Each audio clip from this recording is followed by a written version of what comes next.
Here, and thank you for the opportunity to celebrate the 100th anniversary of the 4A's with all of you.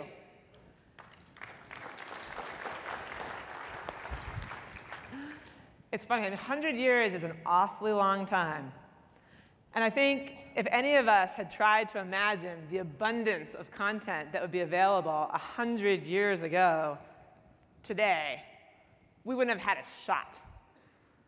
And while most of this session is going to focus on how do we actually tell our stories most effectively in that environment, I do want to briefly speak first about what I'm sure is on many of your minds, which is how do we ensure as an industry that we protect brand safety in this world of new content and unlimited choices. I can assure you that has been top of mind at the highest levels of our organization.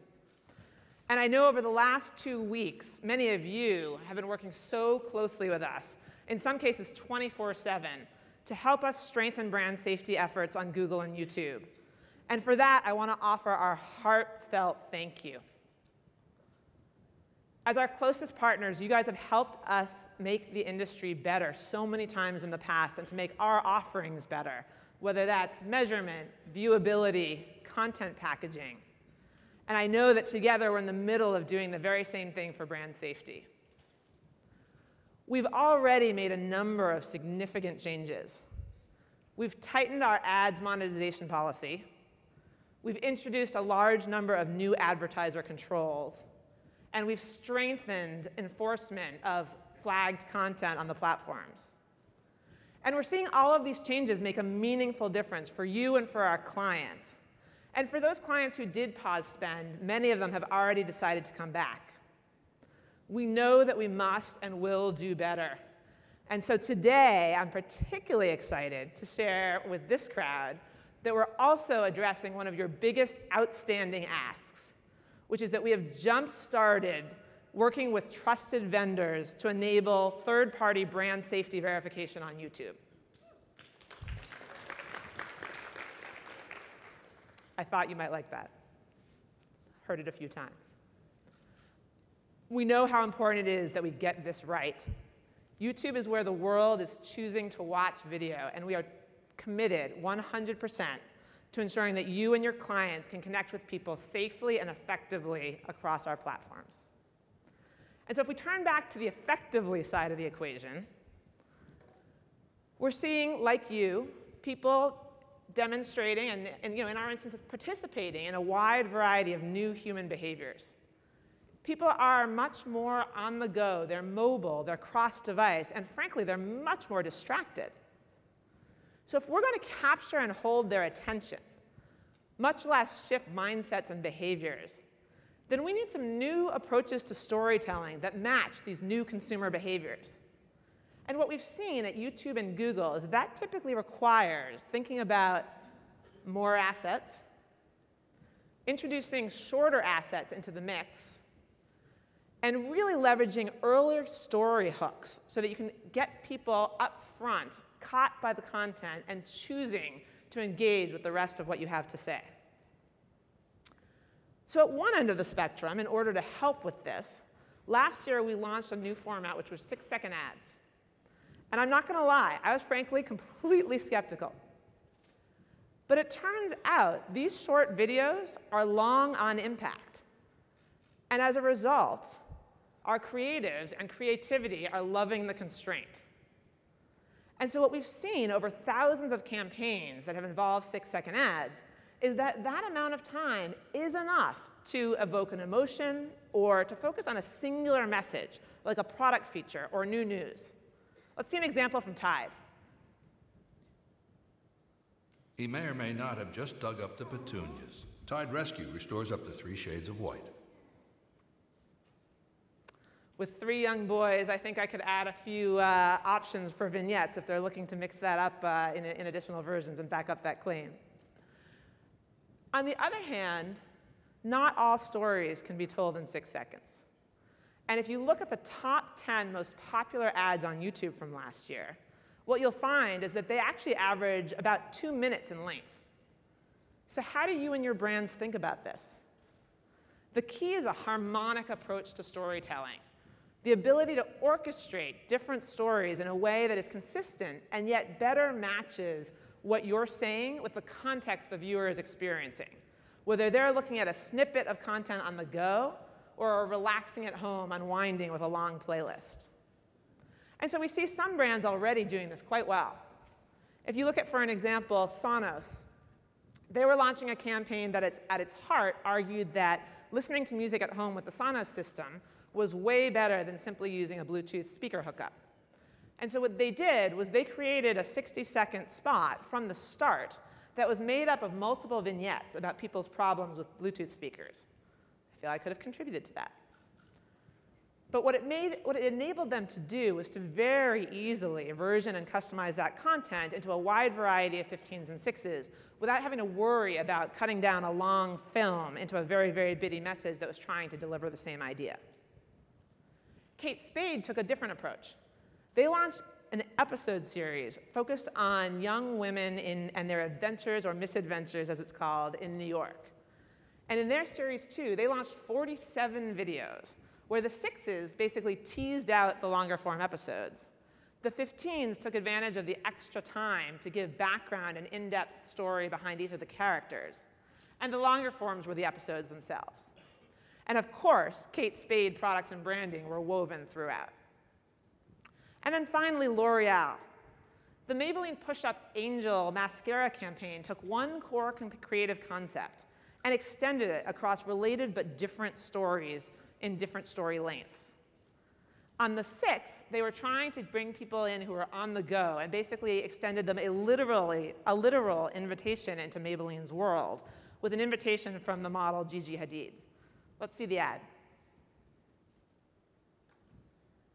Hey, it's Gigi, and if you want to get this winged lash look, then click here.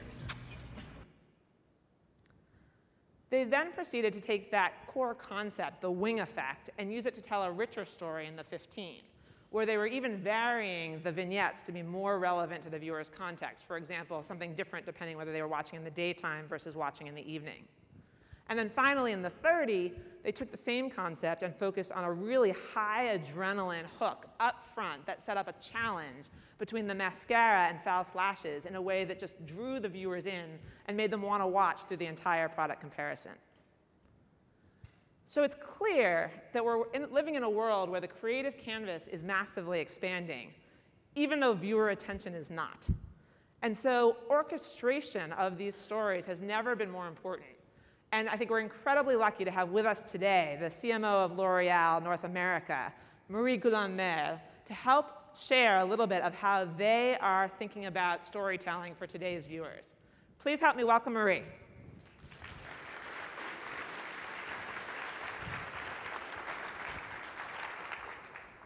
How'd I do with the name? Good. How are you, Tara? I'm good, thanks. Thanks for being here. I'm so happy to have you. Very happy to be here. So one thing I thought we'd start with is the Angel campaign does a great job of sort of laying out how you think about sort of cross formats, lengths, et cetera. And you guys have done a number of other breakthrough things in terms of trying to just break the mold of how you approach storytelling in the new world. Can you share a little bit of just what's the philosophy behind that? And how do you think about, in the world where you have so many options available to you, how do you prioritize, focus, and move ahead?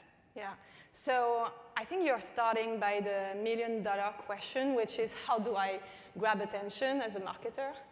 I think the common mistake is to think that there is no rule anymore because of the unlimited choices. I don't think that's true. I think you have a set of codes to learn. And I tell my teams that they need to have their driving license and learn the codes of the different platforms. And you have as many codes as platforms. So that's the first thing, the codes. Can you give us an example of a code? The 6 seconds that we're going to discuss later today are some codes we saw Pinterest and the kind of long-form codes that you have on that platform. So the codes first. And then the second thing is the right mindset. I think that some of the time we think that there is kind of a digital genius IQ to have. I think the mindset is... I've heard Marie described that way. I think the mindset is more kind of a marketer mindset at the core, which is a lot of empathy. That first and foremost, we're talking about a screen, a mobile screen. Yep. So that's the kind of the first common denominator factor to master. The second thing is really what you were describing, which is the emotional hook. You don't have much time to grab people's attention, and you have to play with different emotions in a very few seconds. Yep. And then the third thing I would say is to make sure that you know that worst case scenario, your content is going to be skipped. Best case scenario, your content is going to be shared. And when you develop a piece of content, you really have to place yourself in the shoes of the consumer, skipping or sharing. And I think this yay, nay kind of mindset is the kind of the right guidance to grab attention. I like that. To your question. Well, and it's interesting because when you talk about putting yourself in that consumer mindset, how do you think that's changed? When we have sort of marketers in the room, we all sort of grew up ourselves as consumers in a market that only had a series of set media. And we had different ways that we perceived what was or was not good content. And some of those codes appear to be changing too. How do you think a little bit about that? So first of all, I didn't start as a traditional marketer. I started as a webmaster. So, and now I'm a CMO. So, yeah. So maybe I see things a little bit differently when it comes to conventional content. I think the challenges and kind of the possibilities that you describe, it's like the Charles Dickens quote, which is, we live in the best of times and we live in the worst of times. So the best of time is really that we can play with new languages. I feel fascinating that the emoji keyboard is a new language. Yeah. I don't see it as a gadget at all. That you have forms between video and images like GIFs. And again, I don't see it as a gadget. And we can really, as marketers, and that's fascinating, knowing the rules, invent our own with this piano, even invent the new language of beauty advertising, for instance. And I think we're going to see some examples. And then, so in the best of times and the worst of times comes the challenges. And I think as marketers, we have to be really deep in technology. And as a technology native person, I don't want to be the CMO that is only looking at the big ideas. I go really, really deep into viewability, into fraud, into your earlier elephant in the room, brand safety. Was that just for me? No. I love that T-shirt. We take it very seriously as well, like all those challenges. When it comes to brand safety, like you said, I think that you got the right answer. As a marketer, I wanted to say that it's not new. It's in the news right now, but it's not new. Context has mattered for a very long time. I remember when I started, I used to know the placement of each of the ads. Now to have that level of control, you need technology. Yeah. And you also need partnerships with the people in this room, the agencies, the platforms, the third-party partners. And I think it takes a village to get it right, and it goes into the right direction. Good, good. So, you mentioned the 6-second ads as one of the new codes, and you've been a big fan of this format. I think, like with all of the new codes, there are sort of slightly different rules for storytelling in the different formats. And I'd love to show one of your 6-second ads just as a precursor to how you think about storytelling on the platform, because I think it's a nice illustration for this crowd. Can you guys show the root cover-up video? 3 seconds to flawless roots. 3, 2, 1, done. The quick way to cover gray. Root cover-up by L'Oreal. I love that. Yeah. it seems like it lasts more than 6 seconds, but it's not. It does. Just the video that was set up like that. Yes, I'm a big believer in the 6 seconds format for many reasons. We come from a world of universal standards, and we want to see new emerging universal standards, I would say. Of course, there will be more standards, otherwise the world would be boring. But I do believe that the 6 seconds format is one of these new emerging universal standards. It's a great canvas. It's a great canvas for many reasons. First, I think it's short enough and long enough. So it's short enough to grab the attention without risking to be skipped, and it's long enough to really tell a story, which is more difficult in 2 or 3 seconds. Yeah. Especially when you have to explain a product like that. And I think that a mistake could be to think that it's a shorter 15 seconds. Yeah. So to the creative people in the room, I think we would lose the value of 6 seconds if we had to go to 15 seconds and then try to make it fit into 6 seconds. Yeah. The last thing is that I think that it's going to unlock new creativity and maybe inspiring for TV commercials. Making the standard truly universal. Let's see. Well, it's interesting. I will see. You were commenting, we were talking backstage about the fact that some of the behaviors that are attributed to digital are a more fundamental, universal set of behaviors. And so having universal standards, whatever direction they move in, makes a lot of sense. But it's interesting because you've done quite a lot in much longer ads as well that is new and unique and breaking through on both our platforms and others.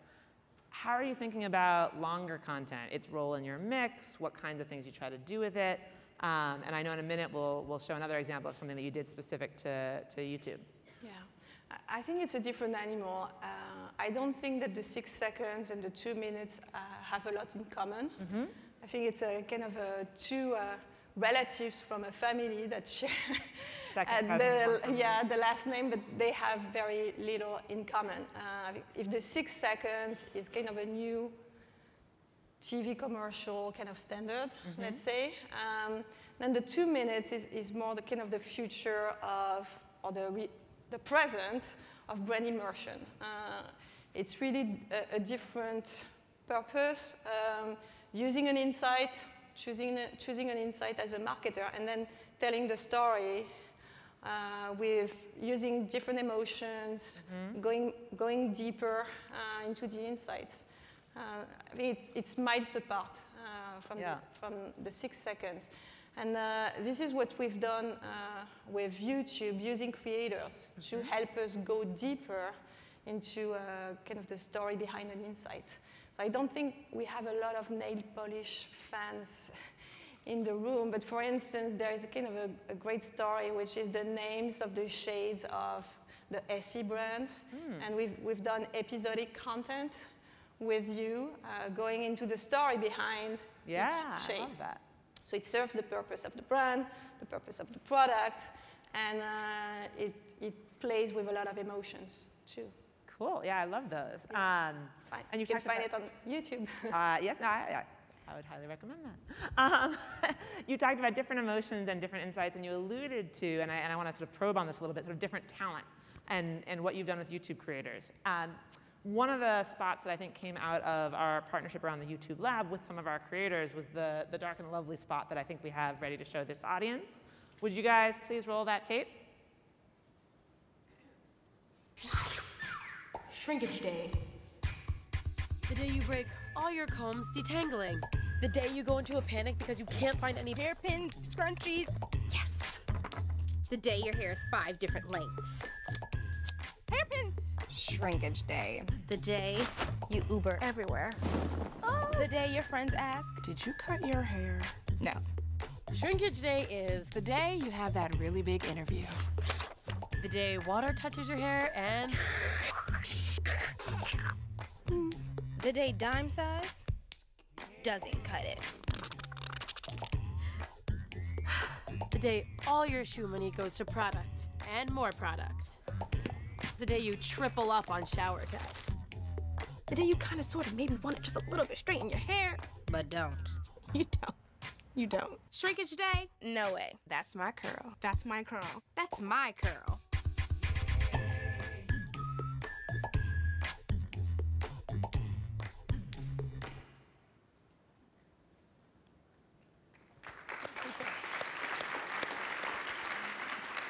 I think it's a good example of the many stories behind one insight through long-form content. And talk a little bit about, what was the creative process like for this? It was hacked. Okay, interesting. Say more. So first and foremost, we didn't see the creators as the amplifier of the story. We invited them to the behind the scenes, breaking the very linear process from the brief to the back and forth and the end product. So it was everybody in the room in a very short period of time, very limited budget. The motto was better done than perfect. And I think we did a pretty good job in the almost perfect, I would say. For us, it was also kind of a good upskilling exercise to have marketers and all the partners together. Sometimes we talk about upskilling, sometimes we talk about unskilling, which is to unlearn some of the good old recipes from the past. I'm very happy that this example was showed, but we've produced in 4 weeks, I think, 15 videos 4 weeks, for 15 only videos. half of the Wow. L'Oreal portfolio. So That's amazing. yeah. And I'm interested because this is one of the biggest things that we hear from our customers, which is the challenges of limited time frames, limited budgets, and also creators that don't exactly necessarily always take exactly the direction that you give them. Can you just talk a little bit about how do you guys as a company sort of get comfortable moving past that, and what's the imperative to do so?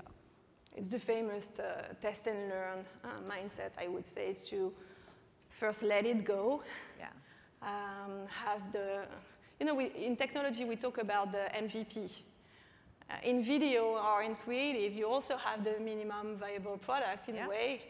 And then you start to iterate and improve over time. And we have amazing data to get us the right feedback. So.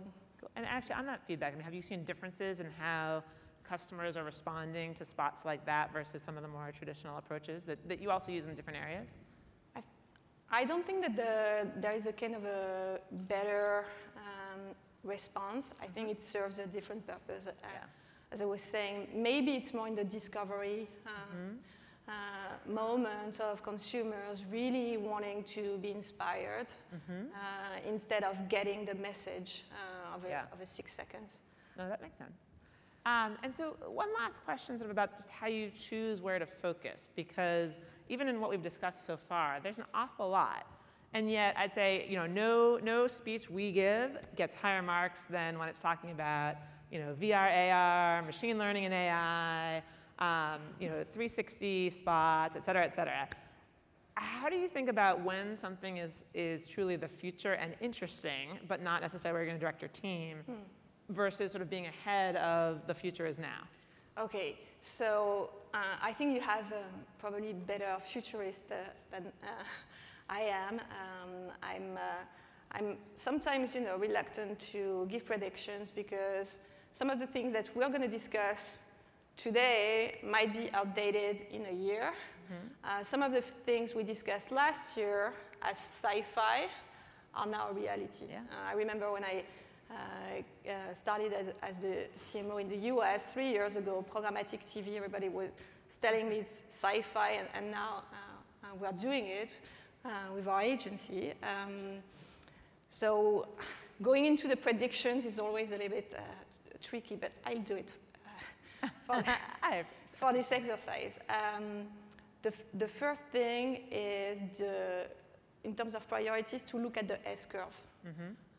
So when you're in the middle of the S, it's an absolute priority. It's now, it's happening. Like live video, I think, is now it's happening. So I wouldn't describe it as the future. Then you have the different forms of creativity, where we were talking about emojis or GIFs, different languages. AR and VR are going to be part of these languages. But what I think is the most exciting part of the future is what is going to be behind the different forms of content and the power of machines and AI. I think that marketing is going to be human-based still, but also machine-based. Yeah. I think that this is going to give exponential possibilities for creativity. I'm super impatient, personally, to continue along the S-curve. I love that, the middle of the S-curve. That's what to watch for. All right, we've talked about a lot of things, and these guys are going to hear a lot of things over the next couple of days. If you were to give them one piece of advice to sort of write down as when they've forgotten this all and are back in their office on Thursday, what's the one piece of wisdom that you'd suggest that they look at to say, I'm going to do this differently as a result of this session? First, I want to be very humble and respect the level of the audience that we have here. So maybe a piece of advice could be also an ask. The first ask could be to join forces when it comes to measurement and help us simplify things. That's one thing. And maybe my second ask would be to continue to challenge us. I see some of my daily partners in crime from the agency here in the room. And we really welcome not only the great protocols to put in place to address some of the challenges, but also the thought leadership and the kind of the very controversial topics that we discuss together. So I think this continuous mutual challenging is what I would like to continue to do. I love that. Some more illumination of whether you're in the right place on the S and some push to make it easier to capture where we are among it.